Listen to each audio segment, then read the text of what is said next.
Nogle spørgsmål. Hvor tit spiser du noget usundt, som for eksempel chokolade, kage? Det er for tit. Jeg tror, det er hver 5 gange på en uge. Jeg arbejder for et kagefirma, så... Ja.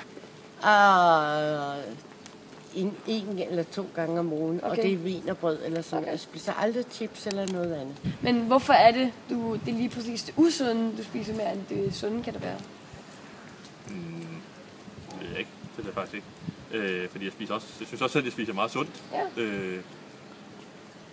Så det ved jeg ikke. Det er det, der er i skabet. Ja, hvis der er en par kiks i skabet, så spiser jeg en par kiks. Hvis der er en pakke vindruer i køleskabet, så spiser jeg nogle vindruer. Ja. Så ja. Det er jo fordi, jeg ikke kan holde mig væk fra wienerbrødene. det smager bare godt, og så er det bare dejligt. Og det er sødt, ja. Og man kan jo godt lide sukker, ikke? Fordi at jeg dyrker styrketræning mellem 2 og 4 dage om ugen. Ja, så hvis jeg skal have den fedt, jeg skal have, så er jeg nødt til at æde sådan en plade dag. Fordi når jeg har været nede at træne, så har man brug for energi. Så har jeg forbrændt, hvad der svarer til en elitecykel. Så hvis jeg lever såkaldt sundt, ved at lade være med at spise fedt og kun spise grøntsager og ikke få noget kød, der ikke er fedt og sådan noget, så rester kiloen simpelthen af. Og så kan jeg ikke yde det, jeg skal.